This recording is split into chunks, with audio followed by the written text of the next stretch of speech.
Biglang naging disappointed season ending ngayon sa Rockets yung pagkatalo nila sa Lakers. Mas malala na may Kevin Durant sa roster. Pero isang beses lang rin kasi nagamit sa series na to kontra pa kay LeBron. Kung may Luka pa, malamang sa malamang, sweep ang inaabot ng mga to. Talagang inaabot lang ng arthritis itong si Lolo Bron sa Game 4. Si Luka, normal recovery araw, 4 to 6 weeks, 28 to 40 days ang timeline. Ngayon, halos lagpas na sa 4 weeks ang recovery stage niya, kaya papasok na yan sa window kung saan pwede na siyang makabalik pero hindi pa guaranteed dahil 10 to 14 days based sa team doctor ng LA bago yung recovery niya. Pero napaaga kasi ang start ng second round nila, kaya kung 10 to 14 days ang recovery niya, hindi nga raw to aabot sa game 1, malabo rin sa game 2, kaya possible siyang bumalik game 3 or game 4, depende kung may Lakers pa nun. Pero depende rin nga raw sa medical clearance at conditioning, kaya may chance na mahabalik si Luka sa second round, pero depende kung magiging realistic mid-series return, game 3 to 4, kung tuloy-tuloy nga raw ang recovery at magandang kondisyon nito. Hindi na rin masama kasi na walang Luka sa first round. Nakalusot sila kontra Rockets, parang nasira pa nga ngayon nitong si LeBron yung career nitong si Kevin Durant sa Rockets. Walang ibang no choice na masisisa yung mga to sa series nila kung hindi si Kevin Durant nga raw.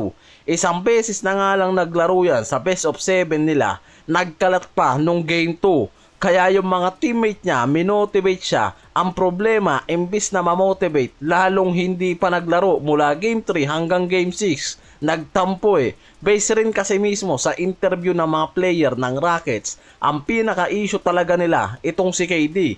Parang karma yung inaabot nila after nasubukan talaga itong si LeBron sa playoffs na nangyari. Sabihin pa ng mga to na mas better team sila ngayon kumpara sa Lakers. Ayun, laglag mismo sa first round na mismong si LeBron ang nag-lead sa game 6 kasi. 20.7 rebounds, 8 assists. Napaaga kasi mang trash talk yung mga batang player na to ng Rockets Sinabi pa nitong si Segun bago mag-start ang game 6 na sigurado silang papaabutin nila ng game 7.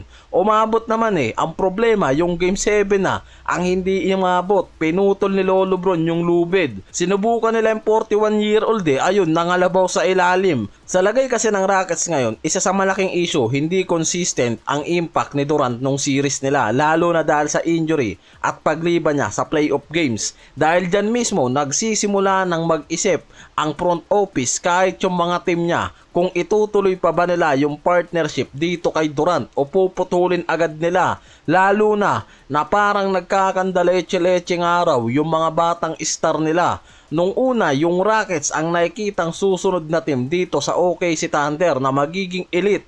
Dahil sa mga batang player at mga versatile kasi. Ang problema, parang babagsak pa ngayon kasunod ng Pelicans yung mga to Trinade nila si Jalen Green, Dillon Brooks para dito kay Kevin Durant sa championship window na plano nila. Ang problema ngayon, first round exit agad. Kaya naging disappointed yung mga to sa trade ni Durant May pressure ang Rockets na mag-adjust ngayon matapos ang first round exit. May mga suggestion na i-trade si Durant ngayon kapalit ng mga younger players at asset na magiging fit sa mga foundation nila sa mga youngstar. Dahil si Durant veteran na nasa twilight na ng karir, samantalang ang Rockets, mga bata yung core, Shepherd, Segun, Thompson, Jabari Smith, hindi nga raw tugma yung edad at timeline para sa long-term success. Si KD kasi ngayon, may 2 years contract extension worth 90 million, fully guaranteed, walang partial nasa average na 45 million per year. May player option siya para sa 2027 to 2028 season. Ibig sabihin, under contract siya hanggang 2027 to 28 sa Rockets.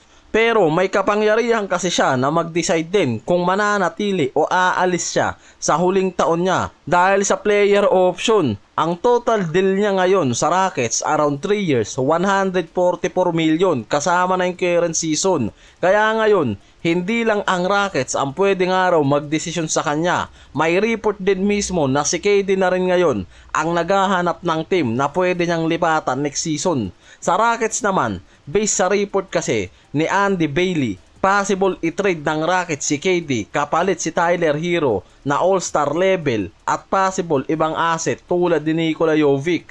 Yan yung realistic trade scenario na pwede nilang lutuin kay KD papuntang Miami Heat.